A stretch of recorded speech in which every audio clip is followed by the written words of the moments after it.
cumprimentar a todos com a paz do Senhor. Graças a Deus por mais um dia em sua presença, mas não qualquer dia, é o dia que Ele fez para nós. Então nos alegremos, nos regozijemos e engrandecemos a esse Deus maravilhoso, que só tem feito coisas boas para mim e para você. Então, meu irmão e minha irmã, não temos motivos para nos encontrarmos tristes, acabrunhados e muito menos desanimados com a obra de Deus. Pelo contrário, nós temos que nos alegrar e engrandecer a esse Deus, pois Ele tem nos abençoado, Ele tem nos auxiliado, sobretudo Ele tem direcionado a minha e a sua vida a um caminho muito maravilhoso, que no final desta vereda, nos conduzirá à vida eterna. Então, meu irmão e minha irmã, se levante desse estado deplorável e comece a glorificar e adorar a esse Deus, que é digno de toda honra e toda glória, em nome de Jesus Cristo. Vamos à palavra do Senhor, que se encontra no livro de 1 Reis, capítulo de número 18, versículo de número 16 a seguir, que diz assim, meus irmãos: Então Obadias foi ao encontro de Acabe e comunicou tudo o que havia visto e ouvido. E Acabe foi se encontrar com Elias. Assim que Acabe viu Elias, questionou-lhe: És tu mesmo o flagelo de Israel? Ao que prontamente Elias respondeu: Não sou eu o responsável pelos muitos problemas que assolam Israel, mas és tu e toda a família de teu pai, pois abandonastes os mandamentos do Senhor e cultuastes aos Baalins. Repare bem o que está acontecendo nessa passagem. Vamos entender um pouco do contexto, porque ela reflete bem a vida deste grande servo de Deus, os acontecimentos que ocorreram em sua época. Esta palavra reflete bem tudo isso. O que é? Acabe, ele fala o que? Ele joga a culpa de todos os problemas que a nação está enfrentando, inclusive dos seus próprios problemas, sobre a vida de um servo de Deus, sobre a vida de Elias. E assim que muitas pessoas fazem, não assumem os seus erros, não assumem que estão erradas, pois não querem abandonar o pecado, pelo contrário, querem permanecer nele. Então é mais para mim poder permanecer no pecado e mostrar que eu estou certo, eu tenho que jogar a culpa em algo, ou em alguém. No caso, Acabe fez o quê? Jogou a culpa em Elias, jogou a culpa em Deus, porque Elias era representante de Deus naquela época, era um profeta de Deus. Ele era pecador, mas era uma autoridade constituída por Deus. E Acabe joga todos esses problemas, toda a culpa para o servo de Deus. E o que acontece? Elias fala a verdade: Acabe, a culpa não é de Deus, a culpa não é minha, mas a culpa é sua e também da sua família, da família do teu pai, que se desviou das coisas de Deus, que se afastou dos princípios do Senhor, abandonou a Deus. É por isso que a nação está padecendo, e é por isso que muitas pessoas estão padecendo. Mas como falado, para permanecerem certas, elas jogam a culpa no quê? A igreja que é culpada, a culpa da igreja, a igreja que não cuidou, a igreja que não amou, a igreja que não prezou pela minha vida, a igreja que se afastou. É o servo de Deus que é o culpado.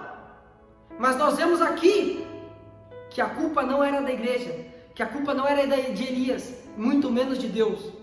E nós podemos compreender através do Santo Espírito e da compreensão da sua palavra, que está aqui, que é o que está falando para nós nesse dia, que a culpa não é da igreja, a culpa não é do servo de Deus, mas a culpa é nossa, porque queremos estar certos. Mas Deus vem falar para mim e para você: a culpa não é da igreja, a culpa não é do servo de Deus. Nós temos que assumir os nossos próprios erros, os nossos próprios pecados, para que Deus possa então trabalhar em nossa vida. Meu irmão e minha irmã, não jogue a culpa nas coisas de Deus, não jogue a culpa em ninguém. Se prostre diante dele e declare que a culpa foi minha, a culpa foi sua, por causa das nossas escolhas longe de Deus. E esse Deus, Ele está pronto a nos perdoar, porque Ele estava pronto a perdoar Acabe. Deus deu muitas oportunidades para Acabe. Deus amava muito Acabe. Elias era um dos maiores amigos que Acabe tinha. Não era só Elias, mas Micaías. Eram os homens que falavam a verdade para Acabe. E eram as pessoas que ele tinha como grandes amigos ali. Que ele tinha como grande amigo, grandes amigos. Porém, ele não conseguia ver desta forma. Ele via de outra maneira. E assim é comum para muitas pessoas. A pessoa que nos corrige nós vemos como errada. Nunca somos nós. Mas Deus vem nos mostrar e nos ensinar que o verdadeiro servo de Deus, ele reconhece os seus erros, ele reconhece as suas falhas e os seus pecados. E essa passagem que nós acabamos de ler, ela reflete bem o que acontecia na época desse grande servo de Deus. O nome desse homem se chama Inácio de Antioquia. Ele nasceu no ano 37 depois de Cristo e ele veio a falecer no ano 107 depois de Cristo. Ele nasceu de uma família pagã, uma família que não conhecia os princípios do Senhor, não sabia nada sobre Jesus Cristo, sobre a sua santa palavra, sobre a doutrina, sobre o cristianismo. Ele não sabia nada. O que ele sabia era aquilo que ele foi ensinado e o que a sua família passou para ele. Que a religião cristã, o contato que ele tinha com a religião cristã, era que a religião cristã era algo maléfico para o Império Romano da sua época, para a forma de vida que eles tinham na sua época, e que os cristãos eram um perigo para toda a nação, para toda a população. Então o que acontece? Na época de Inácio, a perseguição aos cristãos era algo comum e algo ferrenho, porque as pessoas perseguiam de uma forma terrível os cristãos daquela época. Tanto é que seu pai e sua mãe eram perseguidores e seu filho veio a se tornar um perseguidor do cristianismo, veio a se tornar um perseguidor dos cristãos, da igreja primitiva da sua época. E ele vai viver entre uma parte do período do imperador Domiciano e do imperador Trajano. No período do imperador Domiciano, a perseguição aos cristãos se intensificou de uma forma terrível. Por quê? O que acontecia? Eram muitos os motivos que causavam perseguição. Dentre eles, podemos ressaltar: eles não adoravam outros deuses, eles não se prostravam aos deuses romanos, ao imperador romano. Não, eles se recusavam prontamente a isso, pois eles preferiam morrer do que servir a outro Deus, pois a sua fidelidade, o seu coração, a sua vida já pertencia a Jesus Cristo, a mais nenhum outro Deus. A quem pertence a minha e a sua vida nesse momento? A quem tem pertencido a minha e a sua vida? Quem tem direcionado a nossa vida nesse momento de pandemia? É Deus? Se tem sido Deus, se tem sido o Espírito de Deus, graças a Deus, meu irmão, permaneça firme. Mas se tem sido o meu e o seu coração, que possamos nos prostrar diante de Deus e clamarmos a sua misericórdia, enquanto há fôlego, há esperança, porque eu e você não sabemos o segundo, o dia de amanhã, ou o segundo que está por vir, o minuto que está por vir, a hora que está por vir. Nós não sabemos, porque o próximo segundo pode ser o meu, pode ser a minha e a sua morte, pode ser o nosso fim. E o que será da nossa vida? O que temos preparado? Para quem será? O que nos trouxe de bom? Outro motivo que causava perseguição dos cristãos era o seguinte: eles eram taxados como incestuosos. Por que incestuosos? Porque eles se cumprimentavam mutuamente com o ósculo santo. Eles demonstravam um amor que não era comum para a sociedade daquela época. Eles viam como algo estranho o amor daquelas pessoas umas pelas outras, dispostas até a darem a sua própria vida pelo irmão, pela irmã. Isso era algo que chocava eles, que eles não conseguiam entender. Isso também revoltava eles. Olha o que revoltava eles: o amor de um irmão, de uma pessoa pela outra, um amor de amizade verdadeira, revoltava aquelas pessoas e causava perseguição aos cristãos. Outro motivo era o seguinte: eles eram considerados como canibalistas, porque as pessoas ouviam eles falando que eles comiam do corpo e bebiam do sangue de Cristo. E ali as pessoas não compreendiam o que estava ocorrendo e eles taxavam eles como pessoas canibais. Isso eram alguns dos motivos que causavam perseguição aos cristãos.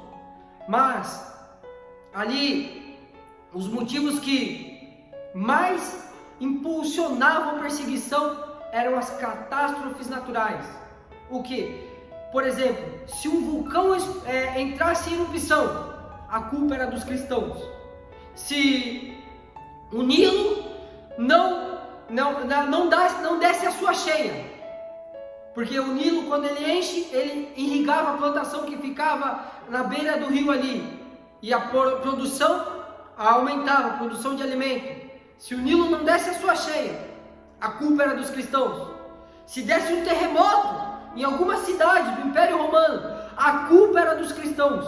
Nós vamos ver aqui, olha só o que diz um dos historiadores, Tertuliano, um apologista do terceiro século, sumariou a interminável acusação lançada contra os primeiros crentes, quando escreveu: se o Tibre se erguia acima dos muros da cidade, se o Nilo não cobria os campos, se o tempo não mudava, se havia algum terremoto, fome e praga, imediatamente se ouvia o clamor: arroje aos cristãos aos leões, porque a culpa era deles.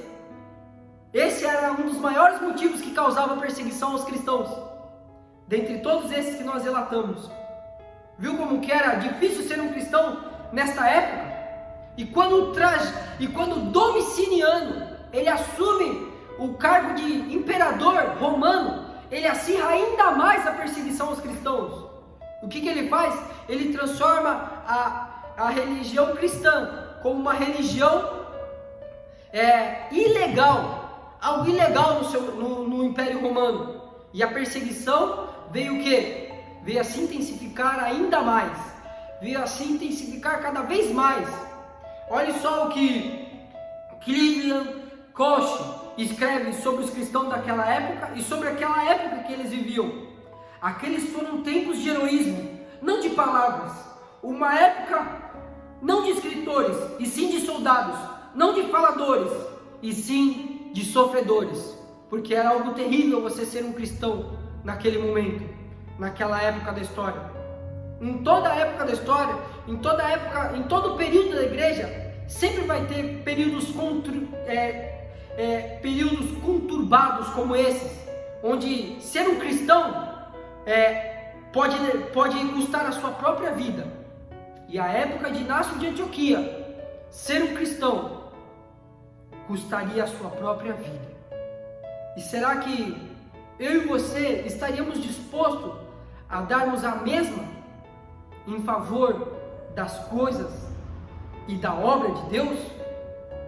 Muitos homens e mulheres, por optarem por essa decisão, deram suas vidas por amor à obra de Deus. Como nós vimos, aqueles tempos foram de heroísmo, não de palavras. Uma época não de escritores, e sim de soldados, não de faladores, e sim de sofredores. Meu irmão e minha irmã, seja um verdadeiro soldado de Cristo, sofra, passe pelo que tiver que passar, mas saiba de uma coisa: Deus está conosco e nós somos mais do que vencedores, porque Jesus Cristo está conosco. E ali, Inácio de Antioquia nasceu nesse período da igreja, e ele, como nós já relatamos, foi um perseguidor. Porém, numa dessas perseguições, ele veio ter um encontro com aquele que ele perseguia tanto. Ele veio ter um encontro com Jesus. Fala que a sua vida mudou completamente. Ele abandonou todos os hábitos errados. Ele abandonou a perseguição. Assim como Paulo, que era um grande perseguidor da igreja, se transformou num grande apóstolo e um grande servo de Jesus Cristo. Inácio de Antioquia, da mesma maneira, assim que teve encontro com Cristo, toda a sua vida mudou. não mais era um perseguidor, mas era um pregador. Não era mais uma pessoa que maltratava, mas era um sofredor pela obra de Deus. Dessa maneira, Inácio começa a se entregar à obra de Deus. Ele começa a se entregar ao estudo da palavra do Senhor, ao estudo das coisas de Deus. E por ele se entregar desta maneira à obra de Deus, sem procurar nenhum benefício próprio, sem procurar nenhum reconhecimento, Deus começa a honrar, Deus começa a preparar grandes coisas para ele. Dentre ele, uma das coisas que Deus preparou foi que os ensinamentos que ele recebeu dos próprios apóstolos. Olha o que o historiador fala sobre isso. Crê-se que ele teve o privilégio de receber instrução diretamente de Pedro e de Paulo. E não ficou só isso. Ele também teve a oportunidade de desfrutar da comunhão com muitos dos outros apóstolos. Coisa maravilhosa, meus irmãos. Ele não forçava nada, pelo contrário, ele apenas buscava a Deus. Ele apenas buscava em fazer a vontade de Deus. E quando eu e você buscamos em fazer a vontade de Deus, Deus começa a fazer com que nos aproximamos dos verdadeiros servos do Senhor. Faz com que venhamos a nos aproximar cada vez mais da sua obra. Que coisa maravilhosa! Se eu e você estamos vendo que muitos servos de Deus estão se distanciando de nós, nós estamos ficando para trás, é porque eu e você muitas vezes não estamos buscando a Deus da forma correta. Venhamos abrir nossos olhos, meus irmãos. Venhamos a prestar atenção naquilo que Deus tem mostrado para mim e para você. Porque Inácio, conforme ele ia buscando, mais ele se aproximava dos verdadeiros servos de Deus. Mais ele se aproximava da obra de Deus. Se eu e você estamos nos distanciando da obra, dos servos de Deus, algo está errado. E pode ser que seja comigo e com você mesmo. Paremos de colocar a culpa na igreja, paremos de colocar a culpa nos servos de Deus e começamos a olhar para nós mesmos. Porque a culpa pode estar em nós. Porque a culpa, o motivo pode estar em mim e em você. Porque é o que a palavra de Deus tem nos mostrado. A base, o cerne desta ministração, a palavra de Deus que se encontra no livro de 1 Reis, capítulo de número 18, versículo de número 16, 17 e 18, está nos mostrando isso, que a culpa é nossa. O motivo muitas vezes por estarmos passando por alguma dificuldade, um distanciamento das coisas de Deus, um afastamento dos servos de Deus, está em mim e em você, porque estamos sendo guiados por nós mesmos, pelas nossas próprias vontades. Repare bem, 2 exemplos: Acabe se afastando de Deus, e Inácio de Antioquia se aproximando cada vez mais de Deus e dos servos de Deus e da sua obra. Abra os olhos nesse dia, meu irmão. Abra os olhos nesse dia, minha irmã. Preste atenção naquilo que Deus tem falado comigo e com você. Deus não é um Deus de confusão. Somos eu e você que não queremos ver aquilo que Deus tem mostrado, tem nos direcionado. Está bem claro, está bem patente para todo aquele que quer enxergar nesse dia o que Deus tem mostrado para você, o que Deus tem mostrado para cada um de nós. Não se finja de cego como Eli, não se finja de surdo como o próprio Eli. Acabe também se fingia de cego e surdo e mudo diante das coisas de Deus, mas seu fim foi terrível. Teve muitas oportunidades. Deus nunca deixou de dar oportunidades a Acabe, a Eli e a nós. Deus não tem deixado de nos dar oportunidades de nos arrependermos, de mudarmos diante dele, porque ele tem grandes coisas reservadas para mim e para você. Porque ele tinha grandes coisas reservadas para Inácio de Antioquia, e Inácio, ele começa a se aproximar cada vez mais dos apóstolos, e vai além. Olha só o que vai falar também João Crisóstomo, um historiador. Ele fala que eles, os apóstolos, testemunharam a cada virtude humana possível de Inácio. Quanto mais ele se aproximava de Deus, mais os frutos do Espírito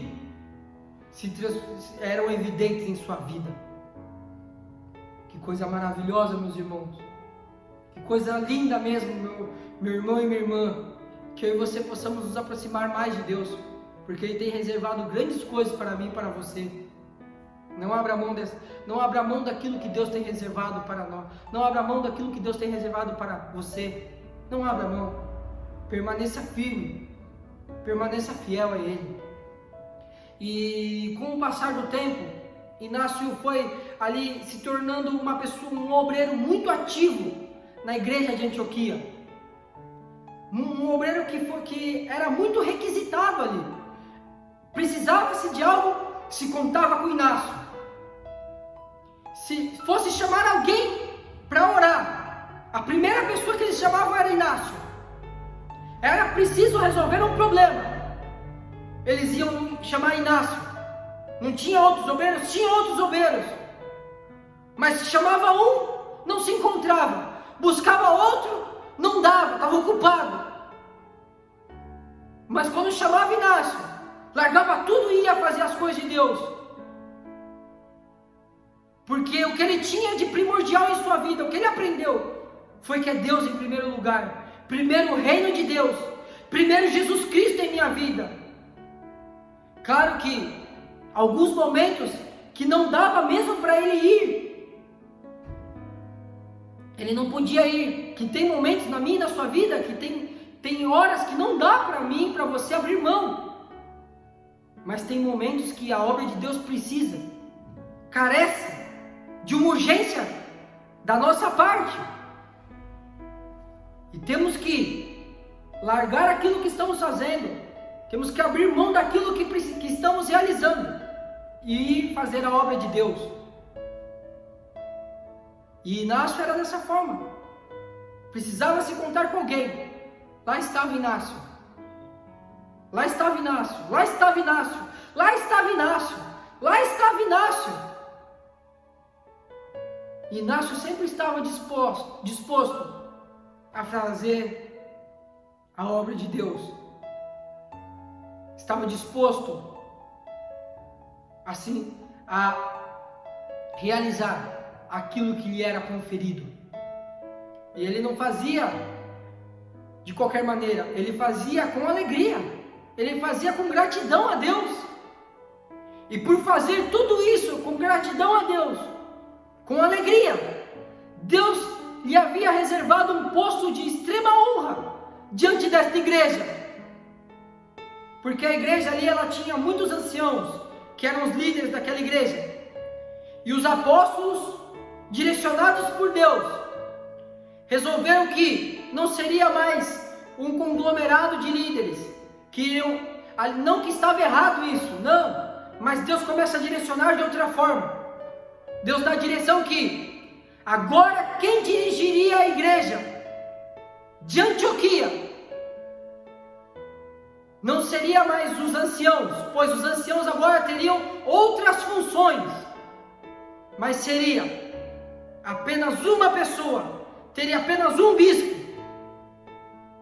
E numa reunião, os apóstolos chamam a igreja, realizam o culto,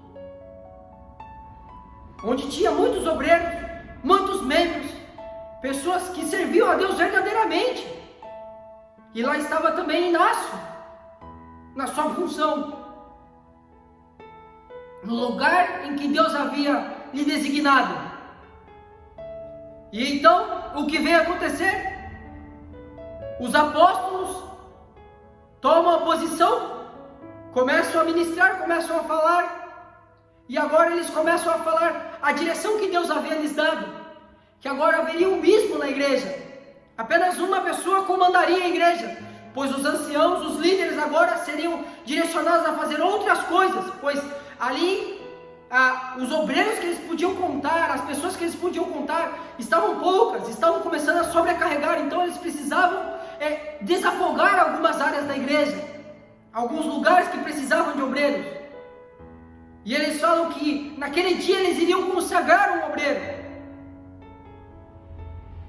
E quem seria esse obreiro? Eles falam em alto e bom som, eles consagram Inácio de Antioquia como o bispo da igreja. Nem ele esperava nem ele esperava por aquilo que Deus havia preparado, reservado para a sua vida. E ele foi consagrado com imposição de mãos pelos próprios apóstolos. Viu a honra que Deus tem reservado para aqueles que buscam fazer a vontade de Deus, para aqueles que estão dispostos a abrir mão de tudo mesmo, por amor à obra de Deus? Deus só tem coisas boas reservadas para nós. E Inácio veio a se tornar o bispo de Antioquia, uma igreja muito proeminente na época, pois ali foi um lugar onde pela primeira vez os servos de Deus foram chamados cristãos. Pela primeira vez, Paulo vai ministrar publicamente. E depois vai sair em 3 viagens missionárias. Olha a importância de Antioquia para a comunidade cristã. E olha a responsabilidade que Deus entregou sobre a vida de Inácio. Não era porque ele era melhor que alguém. Não era por causa disso. Mas era porque ele buscava fazer a vontade de Deus. E sempre que precisasse, lá estava ele. E quando a obra de Deus precisa de mim, de você, onde nós estamos? Onde eu e você nos encontramos? Muitas vezes nos encontramos dando desculpas. Meu irmão e minha irmã, que nós venhamos a parar de dar desculpas e a realizar a obra de Deus, porque Deus tem coisas grandes, assim como fez na vida de Inácio, Ele tem coisas grandes para fazer na minha e na sua vida. Basta eu e você querermos. E Inácio, ele se posiciona de uma maneira maravilhosa no meio da igreja. Os problemas eram resolvidos. Ele não deixava para amanhã. Ele resolvia. Se tinha algum problema com algum casal, ele resolvia. Se tinha algum problema com algum irmão, ele resolvia. Se a igreja estava sendo difamada, ele se posicionava e falava da verdade. Ele falava a verdade. A pessoa gostando ou não, o imperador gostando ou não, ele falava a verdade. Nesse meio tempo em que Inácio de Antioquia assume o bispado da igreja, Domiciano não vai ser mais o imperador. Agora Trajano começa a ser o imperador de Roma. Um detalhe relacionado ao imperador Domiciano: ele odiava tanto os cristãos, ele perseguia muitos cristãos. Tanto é que mal ele ficou sabendo que na sua família o seu sobrinho se tornou um cristão. E o seu sobrinho, juntamente com a sua esposa, eram cristãos que serviam a Cristo verdadeiramente. Tanto é que ele manda matar seu sobrinho e ele manda exilar a esposa do sobrinho.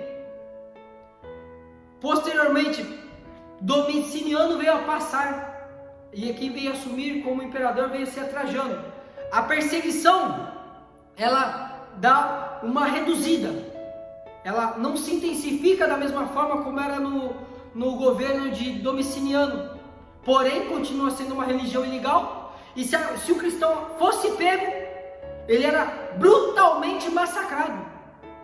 Ele era brutalmente massacrado e era impelido a renunciar à sua fé. Se não renunciasse, teria que pagar com a sua própria vida. E Inácio se posicionava. Não importava o que iria acontecer com ele. O que importava, ele falava: a verdade tem que ser pregada. Jesus Cristo tem que ser proclamado. E a nossa fé é algo inegociável. Ele vai lutar contra heresias.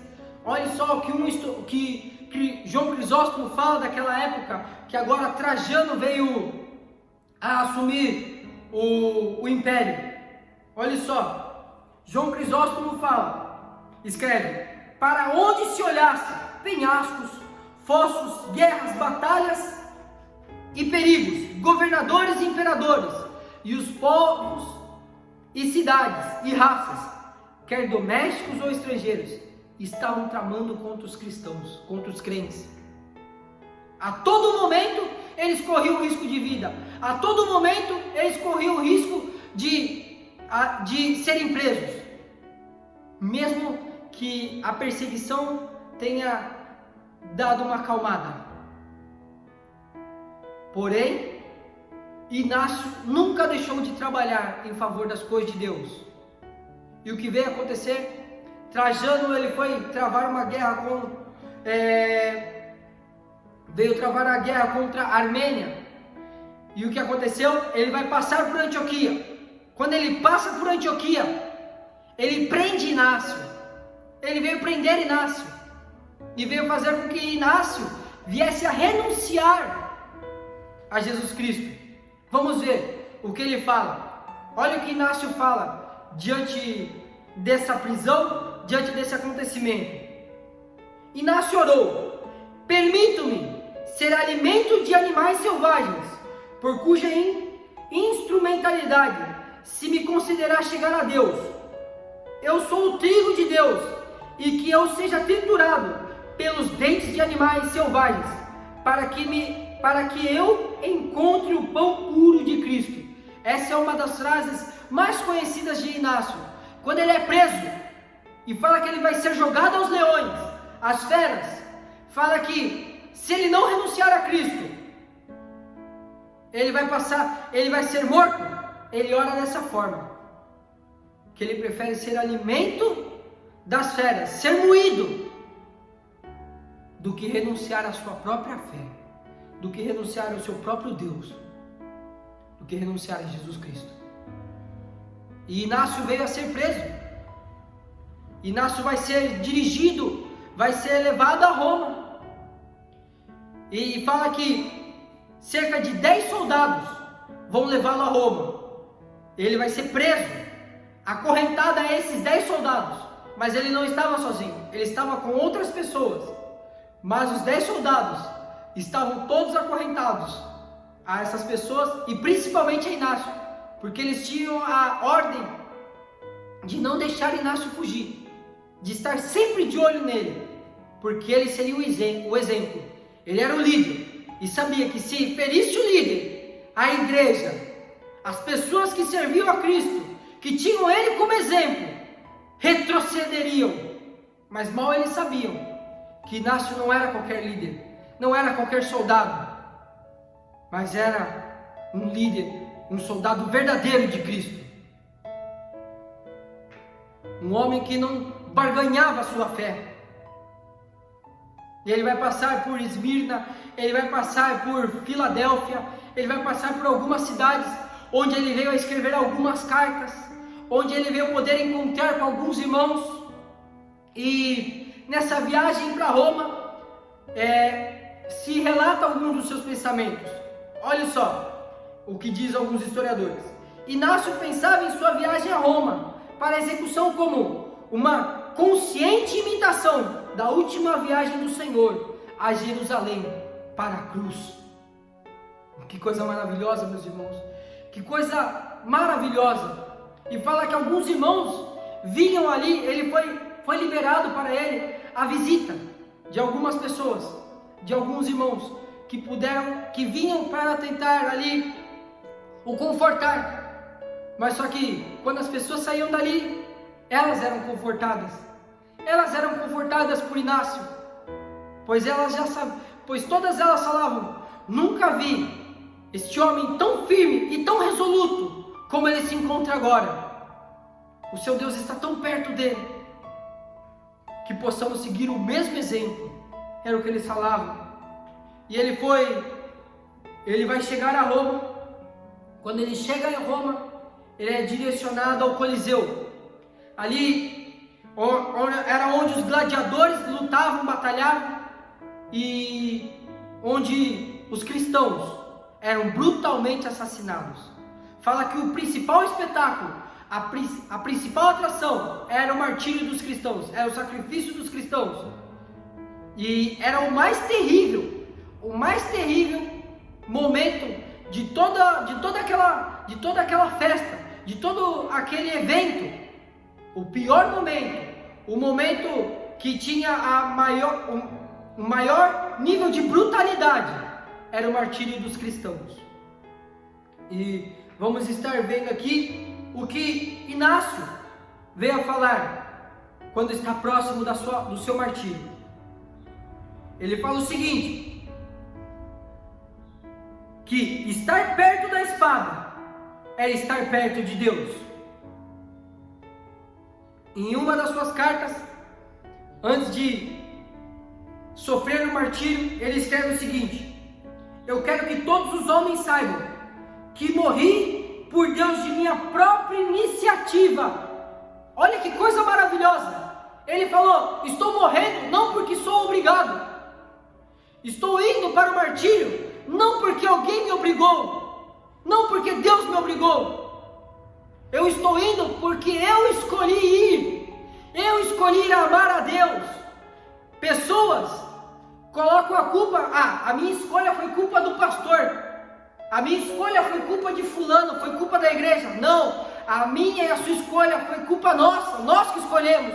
O pastor não nos obrigou a escolher, a igreja não nos obrigou a escolher, Deus não nos obrigou a escolher. Eu e você escolhemos porque nós quisemos. E Inácio mostra isso bem claramente. Nenhum cristão que foi conduzido à morte, foi conduzido ao martírio, ele foi obrigado por Deus. Não, ele não foi obrigado por Deus, ele escolheu.